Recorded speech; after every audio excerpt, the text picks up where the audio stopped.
انصتوا لعلکم ترحمون۔ میں اس کا معنی کرتا ہوں، وَإِذَا قُرِئَ الْقُرْآنُ، اور جب قرآن کریم کی تلاوت کی جائے، فَاسْتَمِعُوا لَهُ، اسے توجہ سے سنو، وَأَنصِتُوا، خاموش رہو، لعلکم ترحمون، تاکہ تمہارے اوپر رحم کیا جائے۔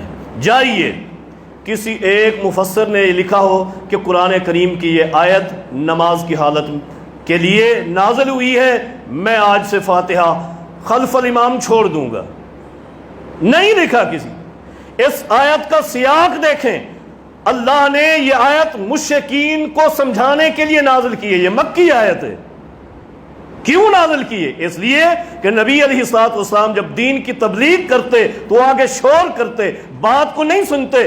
اللہ نے کیا فرمایا؟ قرآن کریم کو سنو تاکہ تمہارے اوپر رحم ہو، اور آپ نے خاص کر دیا نمازیوں کے ساتھ۔ میری بات نہیں، مولانا اشرف علی تھانوی حنفی رحمہ اللہ کی رحمت ان پر، فرماتے ہیں کہ یہ آیت نماز کے ساتھ خاص نہیں، یہ نماز کے لیے بھی استعمال ہو سکتی ہے، خطبے کے لیے بھی استعمال ہو سکتی ہے۔ آپ اس آیت کا معنی سن چکے، اس آیت میں نہ نماز کا ذکر ہے، نہ امام کا ذکر ہے، نہ مقتدی کا ذکر ہے، کسی چیز کا ذکر نہیں۔ صبح کی نماز، فجر کی نماز آپ ساتھی پڑھتے ہیں، ہمارے ہاں تو الحمدللہ احادیث پر عمل کا قاعدہ یہ ہے کہ جب کوئی بھی نماز، فرض نماز امام جماعت کروا رہا ہو، آپ آئیں گے، سنتیں نہیں پڑھیں گے، امام کے ساتھ مل کر نماز پڑھیں گے، ایسا ہے۔ لیکن کبھی آپ کو وہاں بھی موقع مل جائے تو آپ دیکھیں گے، خصوصاً فجر کی نماز جب امام صاحب جماعت کرواتے ہیں، بعد میں آنے والے مقتدی امام صاحب کے ساتھ شامل نہیں ہوتے، بلکہ مسجد کے مختلف کونوں میں کھڑے ہو کر پہلے سنتیں پڑھتے ہیں اور بعد میں امام کے ساتھ ملتے ہیں۔ ایسا ہے ایسا۔ امام صاحب قرات کر رہے ہیں اور آپ کھڑے کونے میں پوری نماز پڑھ رہے ہیں، ادھر صرف سورہ فاتحہ کی بات تھی، آپ نے پوری نماز 2 رکعت پڑھی، تلاوت بھی کرتے رہے، دعائیں بھی کرتے رہے، سب کچھ کرتے رہے، یہ آپ کی مرضی تھی، کر لی۔ ادھر محمد الرسول اللہ کی مرضی تھی، نہیں کی۔ یہ کیا محبت ہے؟ امام نماز پڑھ رہا ہے، امامت کروا رہے ہیں، اور آپ الگ سے سنتیں پڑھ رہے ہیں۔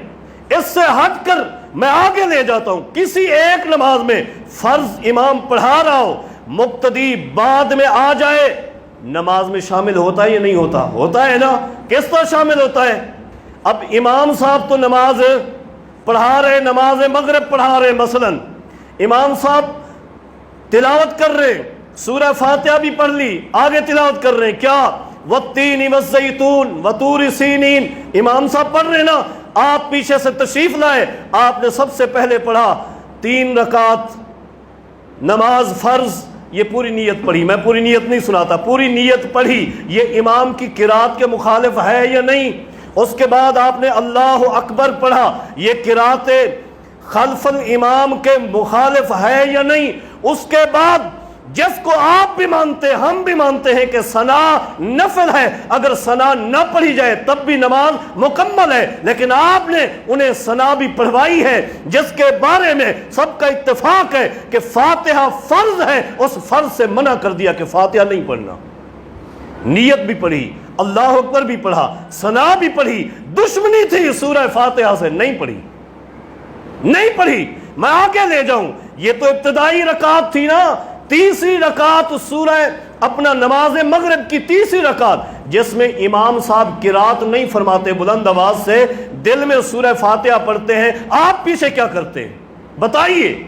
آپ تو امام صاحب کی قرات نہیں سن رہے، تب بھی آپ خاموش کھڑے ہیں، تب بھی خاموش کھڑے ہیں، کیا کرتے؟ ادھر قاعدہ یہ پیش کیا جاتا ہے، صرف ایک ہی آیت، اذا قرئ القرآن فاستمعوا لہ، جب قرآن پڑھا جائے توجہ سے سنو، توجہ سے سنو۔ یہ توجہ سے سنا جاتا ہے جب کوئی شخص، کسی کا رشتہ دار فوت ہو جائے، میت کے سرہانے دونوں سائڈوں پر بیٹھ کر قرآن خوانی ہوتی ہوئی آپ نے دیکھی ہے، بچے حفاظ پارے لے کر بیٹھے پڑھ رہے، لوگ باتیں کر رہے، قرآن کریم سنا جا رہا ہے۔ فاستمعوا لہ، قرآن سنو، کون سنے گا؟ مدرسے میں ایک کلاس میں 50 بچہ بیٹھا ہے، قرآن کریم پڑھ رہا ہے، فاستمعوا لہ، قرآن سنو، کوئی نہیں سنتا۔ حضرات دین اسلام ہے یہ دین اسلام، اور دین اسلام صرف اور صرف اللہ کی مرضی اور محمد الرسول اللہ کے حکم کا نام ہے۔ یہ قرآن کریم کی یہ آیت اذا قرئ القرآن فاستمعوا لہ، اور پورے کا پورا قرآن کریم 30 پارے، الحمد کی الف سے لے کر والناس کی سین تک پورا قرآن کریم نازل کیا ہے رب نے کائنات کے امام محمد مصطفیٰ پر صلی اللہ علیہ وسلم۔ سب سے بڑے عالم قرآن کریم کے محمد الرسول اللہ تھے۔ آپ نے یہ آیت پڑھی، صحابہ کو پڑھائی، اس کی تشریح کی، اس سب کچھ کے باوجود محمد مصطفیٰ نے صحابہ کو سورہ فاتحہ پڑھنے کا حکم دیا۔ آپ محمد الرسول اللہ سے بھی بڑے عالم بن کر آ گئے، آپ کو سمجھ آئی، آپ محمد الرسول اللہ کو یہ آیت سمجھ نہیں آئی صلی اللہ علیہ وسلم، آپ کے صحابہ کرام رضی اللہ عنہم کو یہ آیت سمجھ نہیں آئی، سمجھ آ گئی ہے آپ کو، اور اس سے بڑھ کر دوڑتے ہوئے ایک